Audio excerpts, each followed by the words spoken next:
আপনারা কি জানেন, অন্যকে বুঝিয়ে ক্লান্ত হওয়ার চেয়ে নিজেকে বুঝিয়ে শান্ত হয়ে যাওয়াটাই বেশি সহনীয়। কারণ এই কথাটা আপনাদের সাথে শেয়ার করার মানেই হলো যে কিছু মানুষের কানের সামনে আপনি যতই ঘ্যানর ঘ্যানর করেন না কেন, দিন শেষে সে যে কুকুরের লেজ বেঁকা থাকে সেটাই হয়েছে তার ধর্ম। আর আজকে আপনাদের সাথে আমি শেয়ার করতেছি আমার যে রেসিপিটা, সেটা অবশ্য ডাল 3 রকমের আর হলো দেশি মোরগ দিয়ে 3 রকমের ডাল ঝাল ঝাল করে রান্না করছি।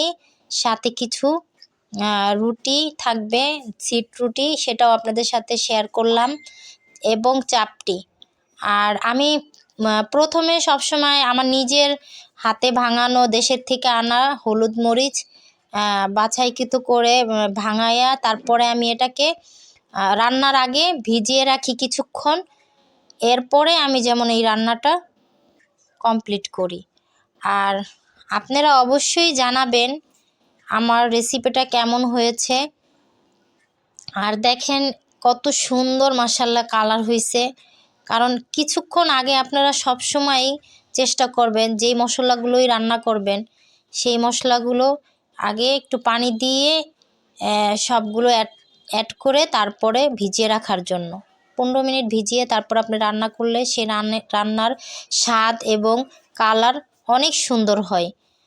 আর এখন আমি গোস্তটাকে ডাল কষিয়ে এবং গোস্তটা একসাথে দিয়ে দিছিলাম। এখন কিছু চালের গুঁড়া নিলাম আর সেটাকে আমি কিছু পানি দিয়ে হালকা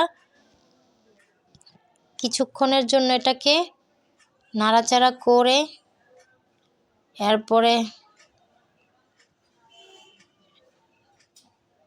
চালের গুঁড়োগুলো অবশ্য ফ্রিজে রাখি, এই জন্য একটু ঠান্ডা হয়ে থাকে, তো এই জন্য নাড়াচাড়াটা একটু বেশি করে করতে হয়। অবশ্য আপনারাও সেটাই করবেন।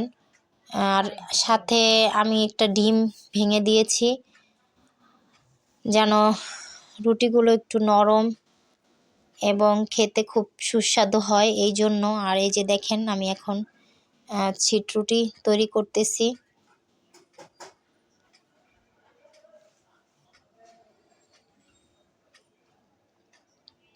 এখন ফিরে আসলাম, এই যে হয়ে গেছে আমার রুটি।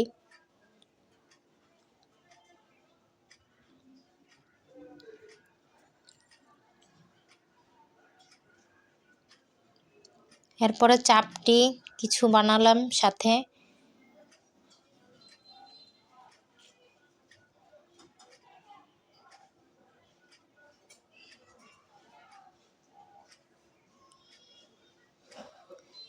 খুবই নরম এবং মাশাআল্লাহ খুব সুন্দর হয়েছে।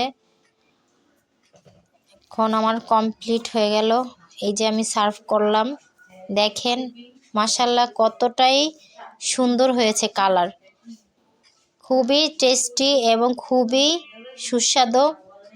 কেমন হয়েছে আপনারা জানায়েন আমাকে। আপনারা একটা লাইক, কমেন্ট, শেয়ার করবেন। ভালো থাকবেন। আসসালামু আলাইকুম।